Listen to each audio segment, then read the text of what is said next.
And I will also be putting our community agreements that most of you all should be familiar with. Anytime we have an Office of Equity and Inclusion program, we go through our community agreements, which are be open and flexible.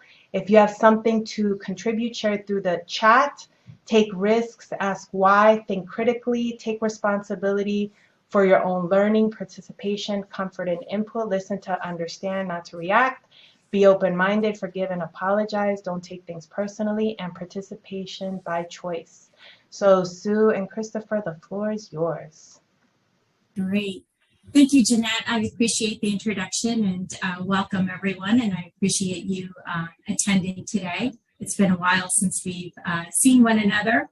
And we really appreciate you taking the time to really discuss disability, because I think disability is a very sensitive and it's a very uncomfortable subject for many of us. And few of us are really willing to acknowledge that we have biases in general, and specifically biases toward people with disabilities. So the fact that you're here is really very telling. And I think it's important that we have these conversations. I think a lot of us are aware that people with disabilities make up the largest minority group. And unfortunately, they also face a lot of discrimination and biases. And so I think it's important for us to have these conversations, and they're not always easy. And I also want to thank the Office of Equity and Inclusion, because they've really provided us with a space where we can have these conversations in a very safe and brave way. So I want to just, again, offer my thanks to the Office of Equity and Inclusion for making sure that disability is included when we talk about social justice issues. So we are going to begin today, and let me just kind of share my screen, and please bear with me, and I hope that this works. Can you, Jeanette, is this looking good on your end? Yes, it is. Okay, perfect. So let's start by kind of talking about what we hope to achieve in our time together. I think it's important to just kind of point out that no one starts the day by saying that, I'm going to show up with my bias today. No one intentionally does that. But the truth of the matter is we all do that. And I think sometimes it's very hard for us to admit that, because we all want to believe that we're good people, that we have good intentions, that we're positive people. And so sometimes, to think of ourselves as having a bias is something that can be, that can be really uncomfortable. So in terms of our purpose today is we really want to start that conversation about examining and exploring our implicit and unconscious bias as it relates to disability and how it shapes our view of the disabled population. We want to increase our personal awareness of the biases related to the disabled population. And then hopefully by the end, we want to take that self-awareness and do something with it.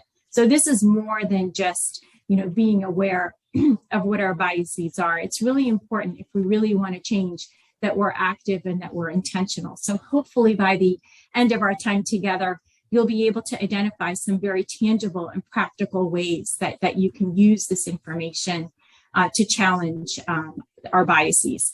And so in terms of how we're going to do that, we're going to start off by talking just in general, what implicit bias is, how we develop implicit biases, and then we're going to talk a little bit about biases as it relates to people with disabilities. And so in that, we want to have some good conversation around that. So there will be times when we'll break out into rooms, and we invite you, to share openly and honestly. And also we invite people to be respectful of one another. So those are our objectives for today. And so let's go ahead and get started and define implicit bias. What is it exactly? And in the research, I think it's important to keep in mind that implicit bias, you might hear the word implicit bias, you might hear the word unconscious bias, unintended bias. They all refer to the same thing. And that is that it's the unconscious attitudes, stereotypes, unintentional actions, whether positive or negative, towards members of a group merely because of their membership in that group. These associations develop over the course of a lifetime, beginning at a very early age through exposure to direct and indirect messages. When people are acting out of their implicit bias, they're not even aware that their actions are biased. In fact, these biases may be in direct conflict with a person's explicit beliefs and values. And so I realize that there's a lot in that definition. But one of the things that I think I just want to break down in terms of this definition really relates to that last sentence, which is that a lot of times, like I said, we are good and intended, well-intended people. And so sometimes we don't even realize that we're acting in a way that that is biased. And a lot of times we hold beliefs that are that may project one thing, but then our actions are actually showing a different thing.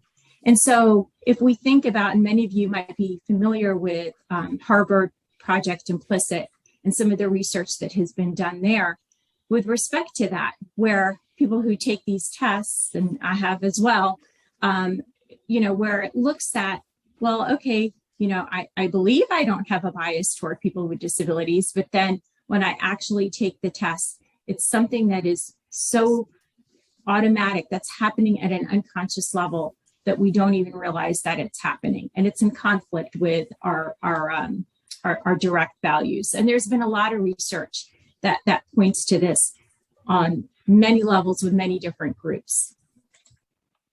So some of the things with respect to implicit bias that I want to emphasize is that they're universal. We all have them.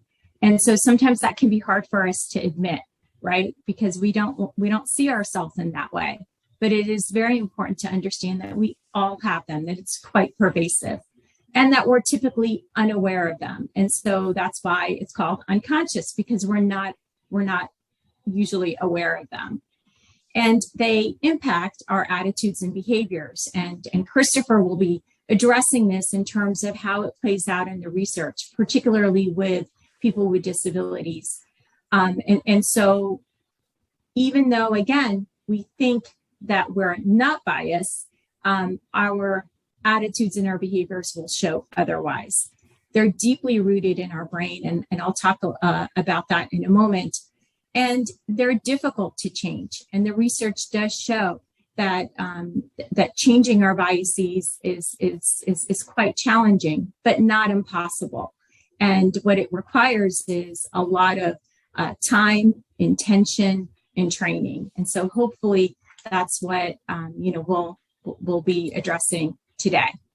So I want to start, maybe you all have heard this. If you have a brain, you have a bias. And I really like this quote because it lets us know that we're really wired to make assumptions about others. And so let's talk a little bit about this further. And what do I mean by that? So if you think about the brain, we take in 11 million pieces of information at any given moment, but we're consciously aware of 40 at best in any given moment. So think about that for a moment. So as you're sitting here and listening to this, your brain is already processing about millions of data at once. And so by the end of the day, your brain has processed billions of data at once. And if you had to pay attention to every single thing that was coming in through, through the brain, it would be simply exhausting. It would simply be, we're not really capable of handling all of that data at once. So what ends up happening is, well, the brain has to find a way to cope with that. And so the amygdala is that part of our brain that evaluates the information coming in.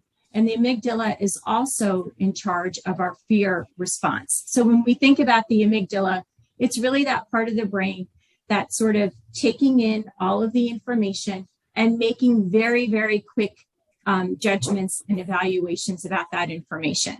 So as the information is coming in, the amygdala is sort of processing it at lightning speed in terms of what to do with that piece of information.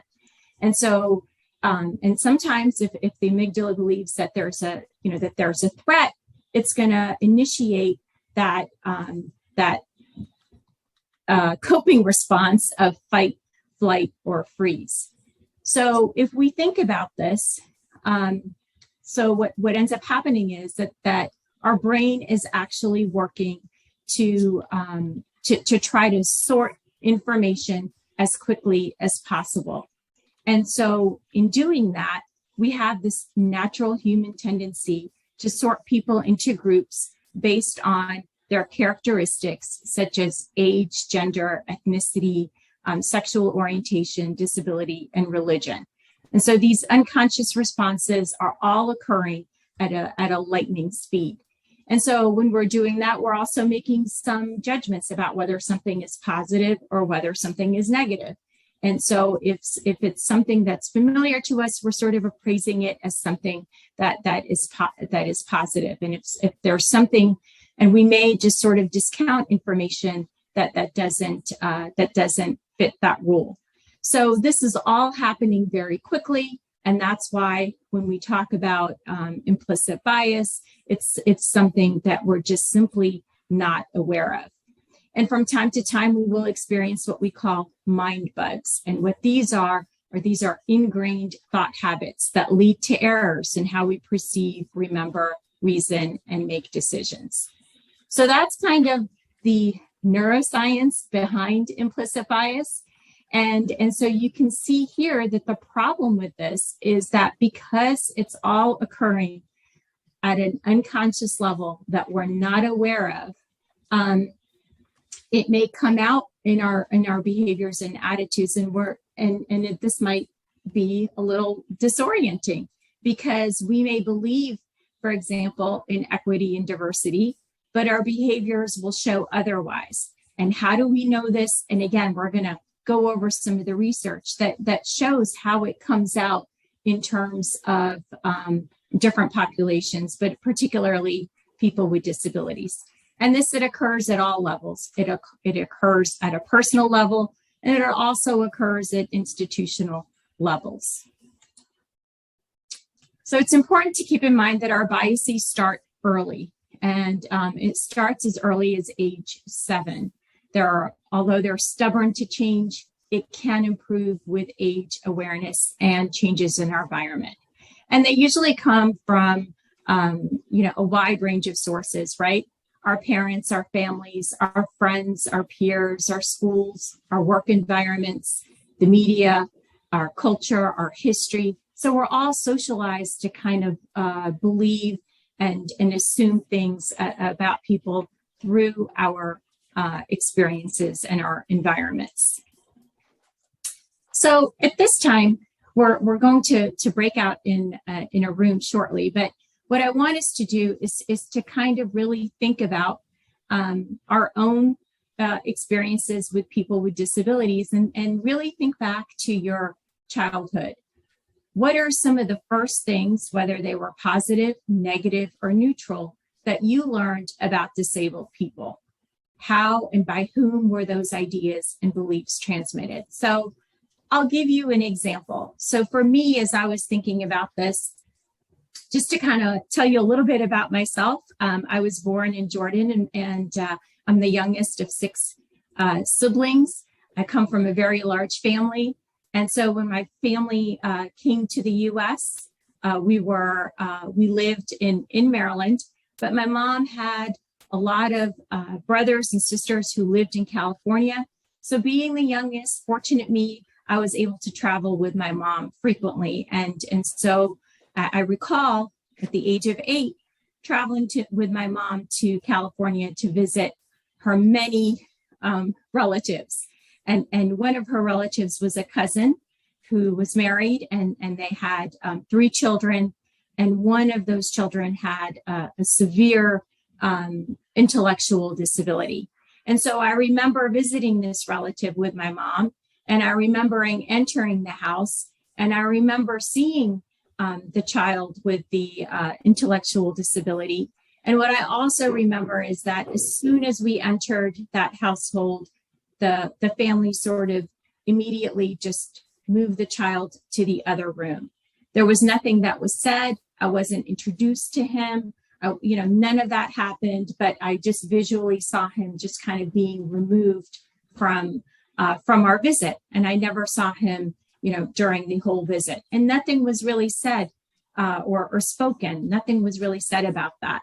So you can imagine as a young child what some of the, associations that I made about someone with a disability. And so that's in terms of when I learned about disability, I would say it probably happened at the age of 8. And then what kinds of impressions did I develop?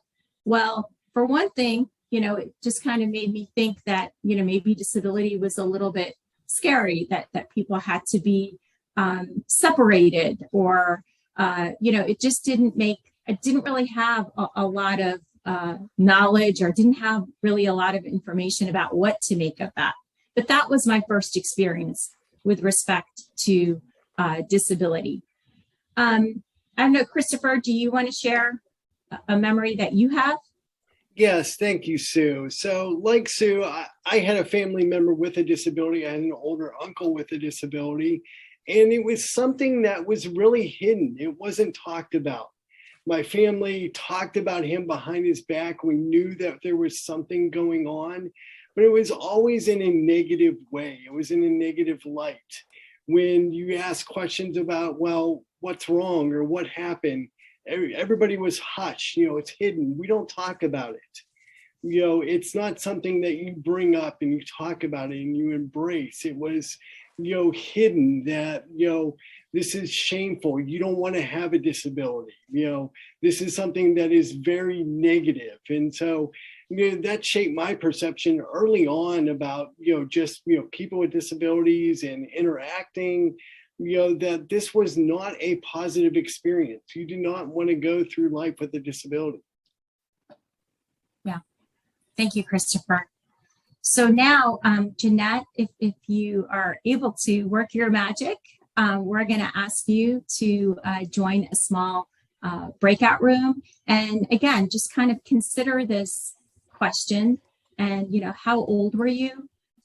What did you notice? What was said? What was unsaid? And how do you think that shaped your views about people with disabilities? So if we can take about 10 minutes to have a discussion about this, and then we'll come back. Okay, welcome back, everyone. Okay, so I was wondering if maybe if we had any brave volunteers, if you can just maybe share what some of your discussions, what they were like, what did you learn? A lot of people in my group had early experiences also with people with disabilities kind of being pushed to the side or looking, maybe even I shared my experience of my elementary school had a center part for students with disabilities that they felt couldn't be integrated into normal classes. And I'm pretty sure some of these resulted in them occasionally being violent. And so that was kind of a negative first impression of not knowing them, except having this sense that they were out of control. Mm-hmm. And I think we were about to hear about a positive experience, but sadly we got cut off. Okay. Yeah, I know the time goes by really quickly, right? So, but I appreciate you sharing that. Other experiences in terms of the discussions, what you learned, what came up? It made me glad to have grown up in like Columbia, Maryland, because we learned about disabilities in school and stuff like that. And it turns out that that's not typical for a lot of the people. They don't all learn about that stuff and learn, I don't know. If we had times where we'd have a blind person come in and talk about blindness and stuff, or a deaf person, or all sorts of people. Right. Yeah.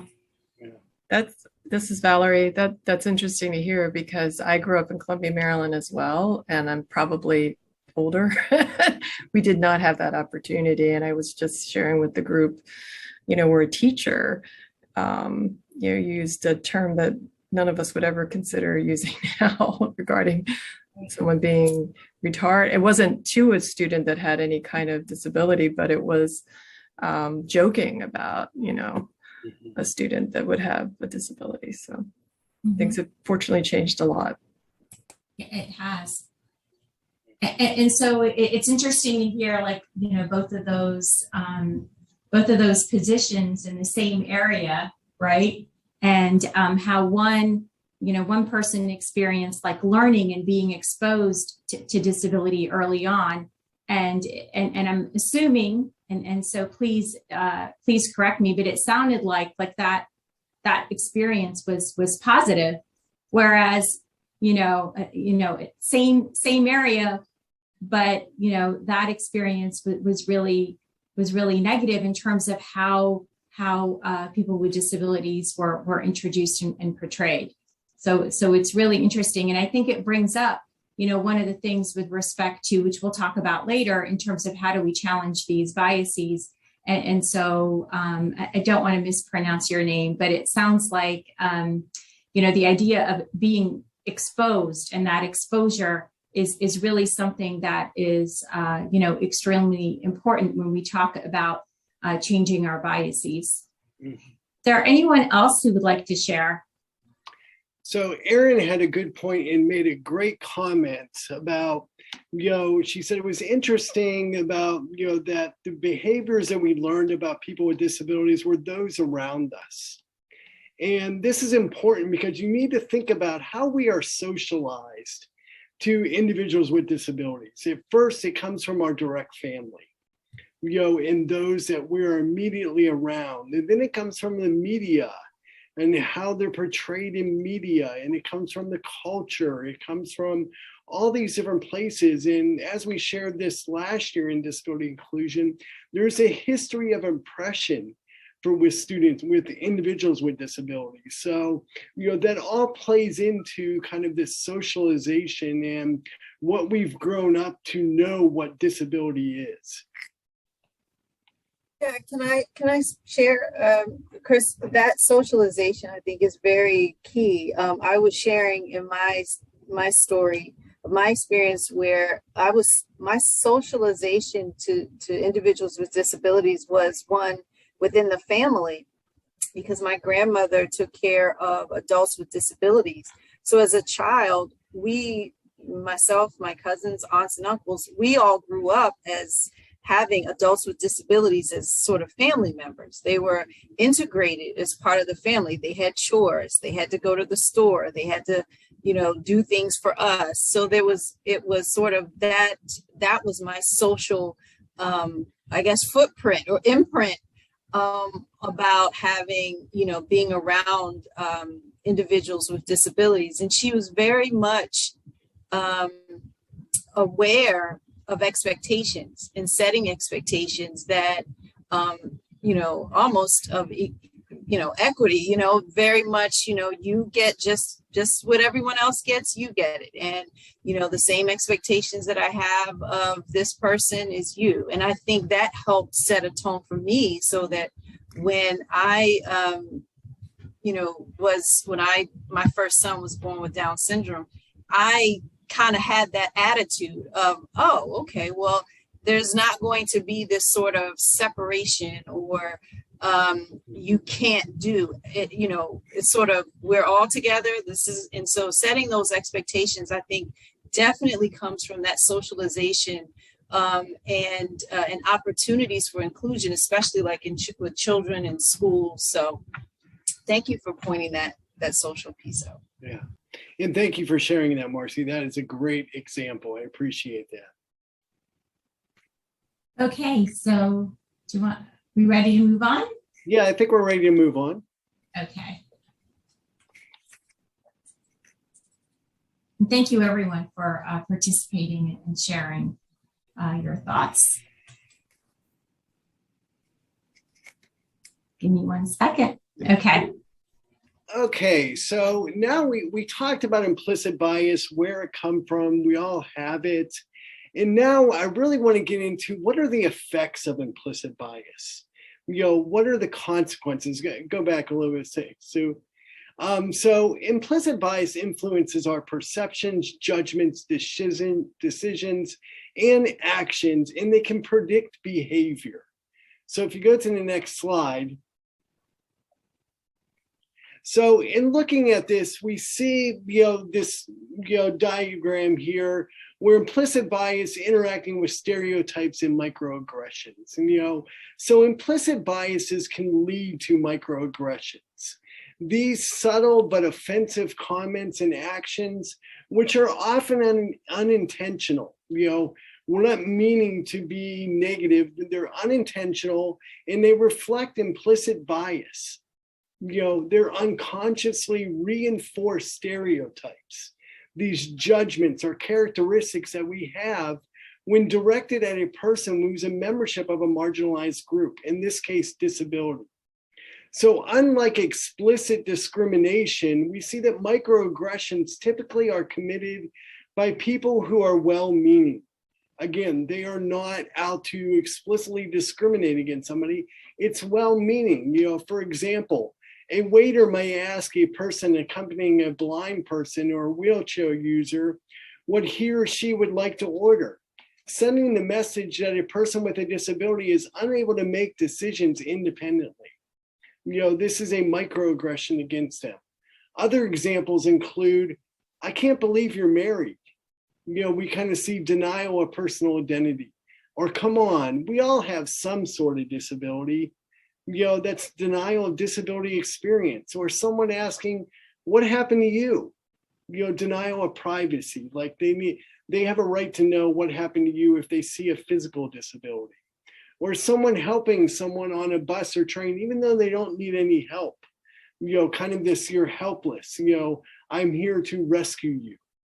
Or, we've seen the telethons. We're going to raise enough money to get Johnny that wheelchair, that secondary gain. Or, this is the one that we most see. You're so inspiring. Because you have a disability, you're inspiring, you're heroic. And what that translates to is it's really patronizing. We're not normalizing it. Or, the desexualization of somebody and saying, I would never date somebody with a wheelchair. So these are just a few examples of microaggressions. However, these small slights are cumulative and significant over time. We kind of call this death by 1,000 cuts. If you're experiencing these microaggressions over and over, they really can lead to discrimination and lead to somebody feeling excluded from areas that they want to be involved in. Next slide, Sue. So we know that implicit bias is pervasive. We all have it. We all do it. And social science point to mounting evidence that implicit bias can lead to discriminatory actions in a wide range of human interactions, from education to employment, healthcare, housing, and criminal justice. When we look at some of the disproportionalities that have plagued us for so long, despite our best intentions, it's hard to explain them. So we want to look at, what's happening in these areas with implicit bias and how they are affecting us with students, with people with disabilities. Next slide, Sue. So in looking at implicit bias in the workplace, as studies on the screen show, we see the first one where a study involving mock applicants in which applicants disclosed a disability, either autism or spinal cord injury, they received 26% fewer employer interest compared to those without disability disclosures. So if you're a person with a disability, are you going to want to disclose that on a resume or a cover letter? Evidence is showing, that it might not be a great idea. Another study by Harvard Business Review found that 33% of employees with disabilities experience negative bias, such as feeling underestimated, insulted, excluded, or had coworkers that felt uncomfortable around them. About 30% reported that they would never reach a leadership role despite their qualifications or performance. This is, we see the stigma of disability and the impact it can have in the workplace.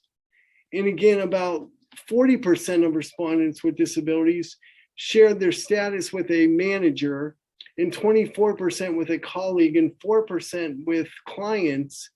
Reasons for non-disclosure included fear of teasing, harassment, or being perceived as less capable, and reduced career progression. So when we look at this, we know stigma and attitudes are often the greatest barriers to individuals with disabilities. And employment is the most documented and researched area regarding ADA and discrimination. When we look at employment, we know nearly 1 in 10 working adults report discrimination in the workplace, and it's often subtle.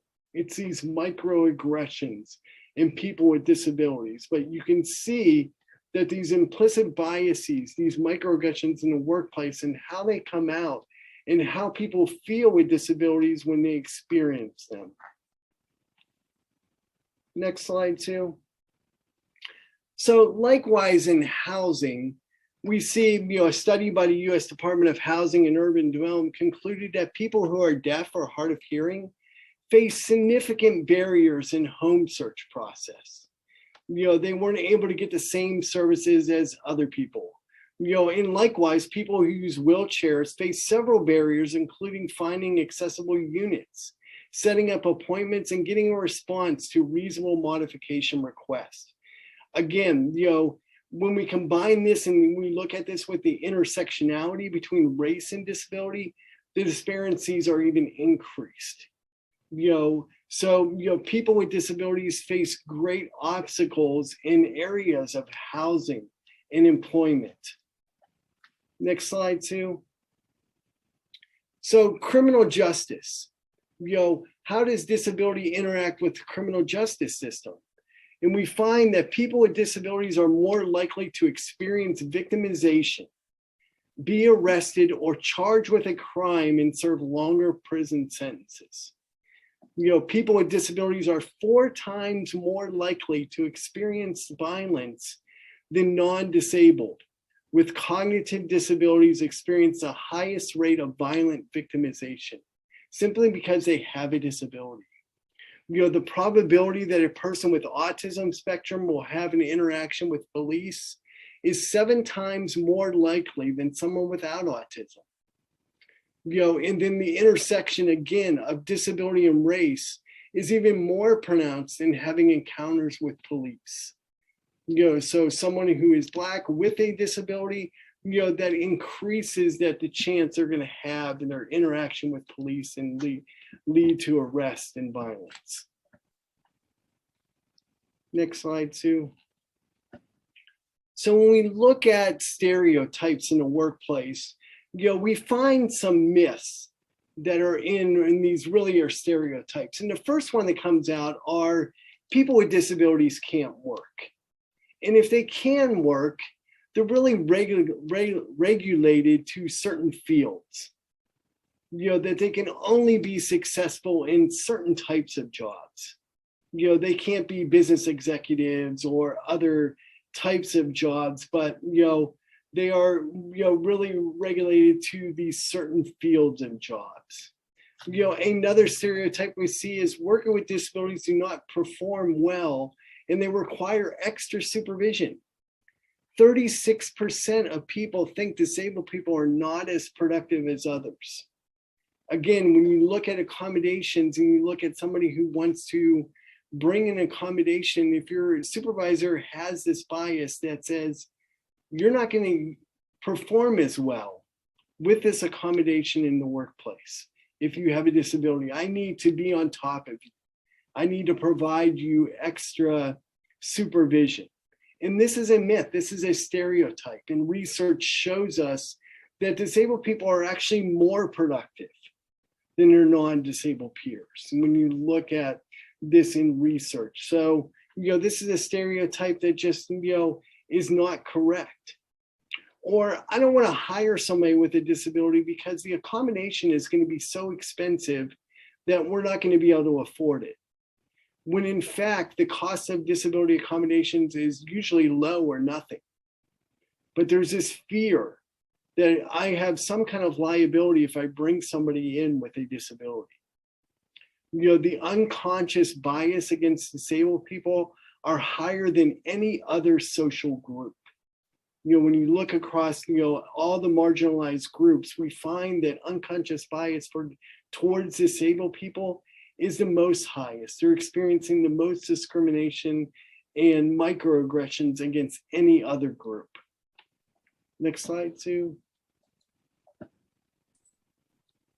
So continuing on that, on that concept of how implicit bias shows up, Christopher was discussing how it shows up in the workplace and some of the attitudes that managers and employees might have. But now let's kind of switch gears and talk about how does it show up in the classroom.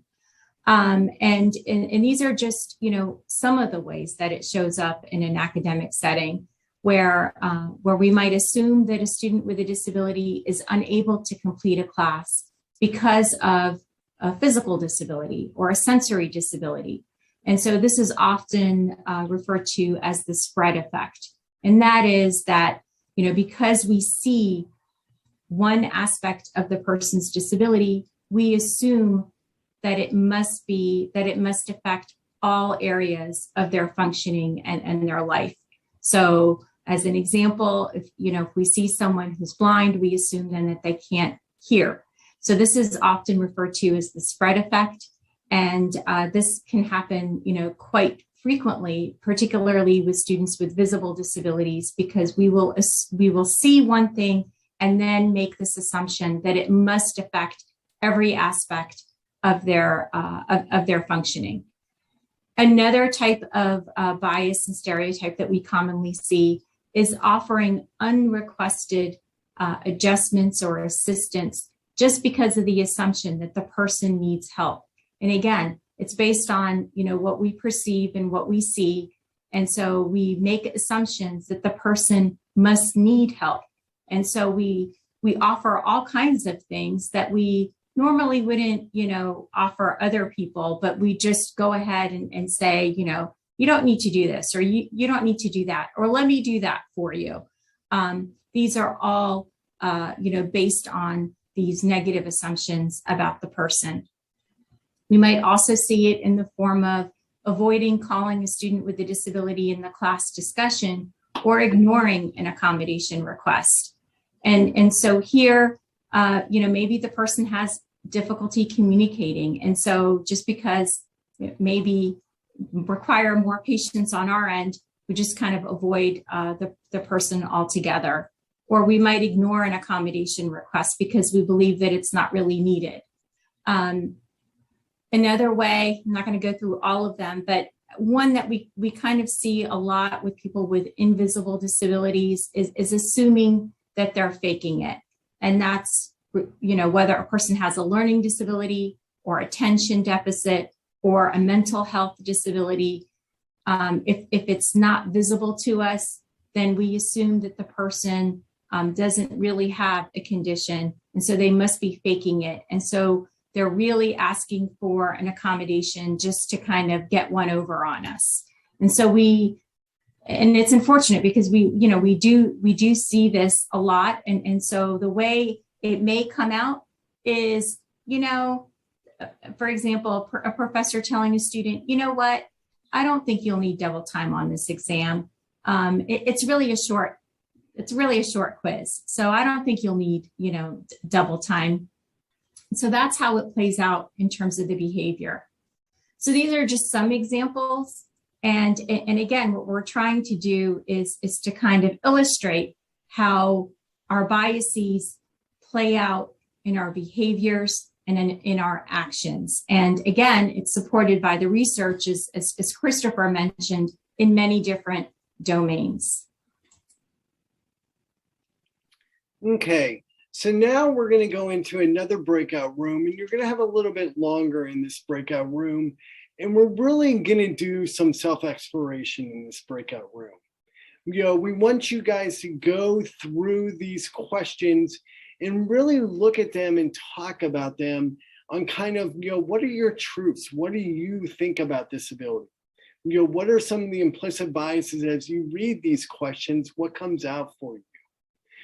So there are a lot of questions here, and I'm going to paste these in the chat before we go into the breakout room. And as you're going into the breakout room, we realize that these are a lot of questions. So it's not a requirement that you go through all of them, but if you can kind of consider perhaps 2 or 3 questions that speak to you and have a conversation about those questions. So for example, one of them is, do you think the word disabled is a negative word? And if so, which words should we be using instead?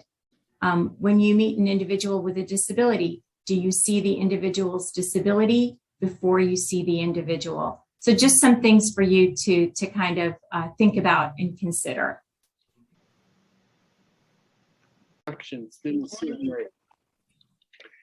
So these are things that we really need to engage in conversations with others. If we are going to learn, we need to have forums like this where we're talking with others about breaking down some of these biases. And then the fourth one, really, again, at the system level, we need to expand our options. And this is the 4th step, and typically refers to stepping back and looking at our systems, our policies, practice, and procedures. How do we treat people with disabilities in employment here? How do we treat students with disabilities, community members with disabilities? What are our procedures and practices? Are we welcome?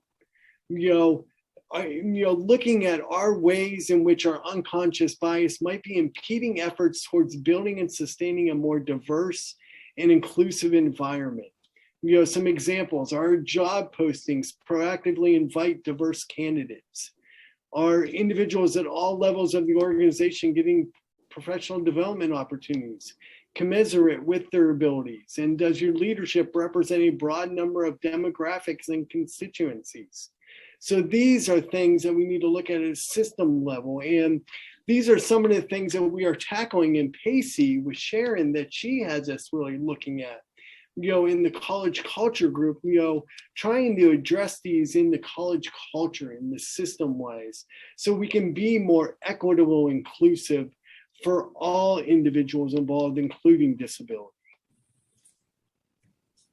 So I wanted us to have an opportunity, and I'm not sure because of time that we'll actually have time to brainstorm, but with respect to, what you do with all of this information and how can we take this information and this learning that we've, engaged in today to sort of challenge implicit bias toward disabled individuals. And I realize we don't have a lot of time, but I was just wondering if anyone can unmute themselves and if there's anything from today's discussion that sort of resonates with you with respect to what you will do next. I think, Christopher kind of outlined a model of responding to implicit bias that has to do with self-awareness, increasing your awareness, making the invisible visible, bringing it to surface. So that way you can kind of take action and do something. And lastly, kind of holding ourselves accountable. So I'm curious, is there anything that sort of pops up in your mind about a next step for you? I got one. In scouting, Boy Scouts, or it's scouting now, it's not Boy Scouts anymore. We have a new Eagle required merit badge. It's citizenship in society, where we cover disabilities, we cover all the different communities, and it's probably the only merit badge where we have to go through a training course to be a counselor for it. Mm-hmm. Awesome. So kind of thinking about additional training. Yes. They need that, so I'll be signing up for that one. Great. Thank you for sharing that. Yeah, I think there's a lot of ways. And you know, one of the things that, and here are some just, you know, additional considerations that you can think about is just starting with your own department and the practices in your department. Are they inclusive? Are they welcoming of people with disabilities? I know one of the things, for example, you know, when I became chair of the department and we looked at our own process of how students identify to our department, and we realized that there were a lot of barriers, you know, to students identifying to our department, and that's not the way that it should be, right? So there were a lot of things that we did within our own department to make sure that students get connected with us in a simple way and in a way that that is very timely.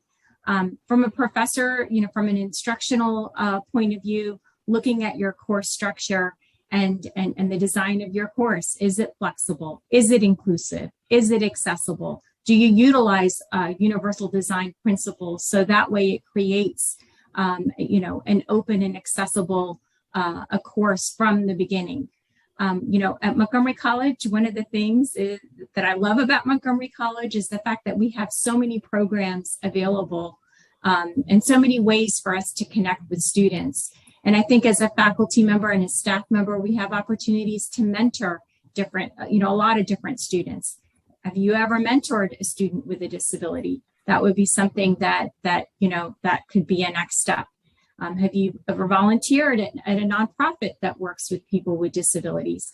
I mean, the possibilities here are endless, but in terms of, you know, next steps, we have to take what we know and use that to inform our actions and our practices.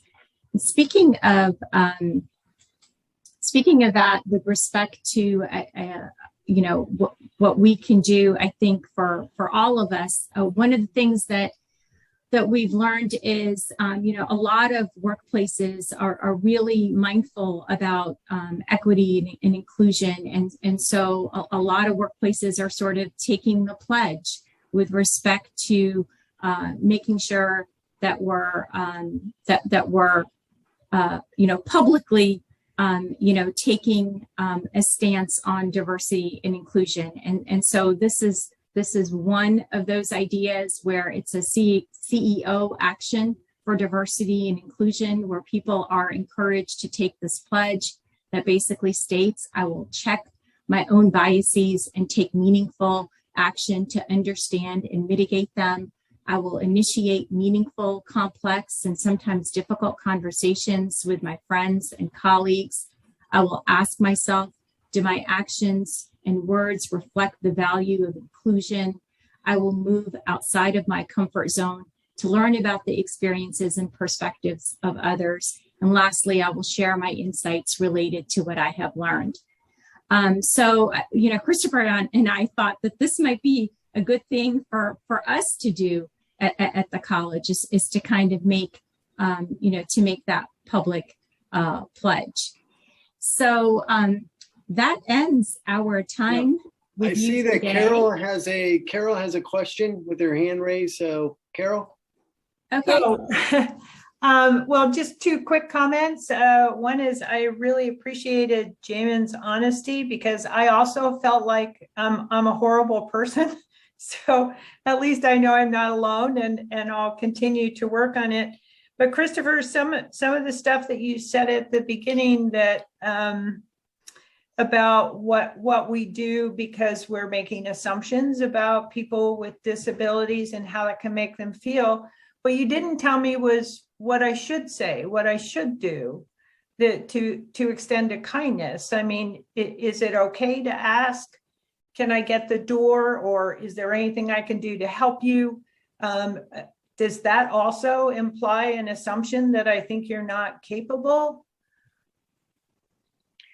Those are great questions. Thank you for asking that. And no, that is not, you know, assuming someone is capable. We do want to ask, like we would ask anybody who needs assistance, instead of assuming I see this person is walking with a limp, or you know, that they are in a wheelchair, or you know, some form of disability rushing up and automatically assisting to simply asking like we would anybody, can I get the door for you? Do you need help? Do you need assistance? That normalizes the experience for everyone. Okay. That's a great question, Carol. Thank you. Okay. Thank you. This has really been great. Any other last questions, comments? I have a comment. It's Carla. And Yeah. I'm in the field, and I think everybody knows that, but I just wanted to take the opportunity to thank Sue and Christopher for their time and their expertise in this area.